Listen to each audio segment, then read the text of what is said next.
చెప్తారు ఇవాళ ఇది ఈ రాష్ట్రము మనకు ఇంటరెస్ట్ లేకపోతే కూడా తెలంగాణకు అప్పుడు ఏమన్నారు మరి అప్పుడు ఈ రాష్ట్రము ఆ రాష్ట్రము ఈ ప్రాంతము ఆ ప్రాంతం అని చెప్పి ఎటువంటి అంశం ఉండదు ఈ రాష్ట్రానికి ఇవ్వాలి.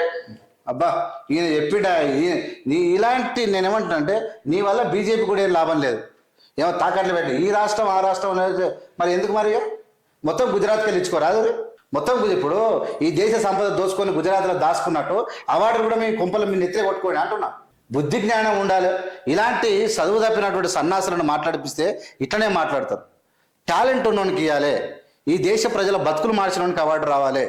ఈ దేశంలో విలువలతో కూడినటువంటి జీవితం గడిపిన వాళ్ళకి అవార్డు రావాలి. ఈ దేశం కోసం ప్రాణాలు ఇచ్చిన వాళ్ళకి అవార్డు రావాలి. ఈ దేశంలో ప్రజల బతుకులు మార్చి ఆ ప్రజల కోసం పనిచేసినటువంటి వ్యక్తులకు అవార్డు రావాలి. అప్పుడే అవార్డులకు అలంకరణం. కానీ నీ మొత్తం తోడు దొంగలకు అవార్డులు ఇచ్చేటువంటి మీరు మనుషుల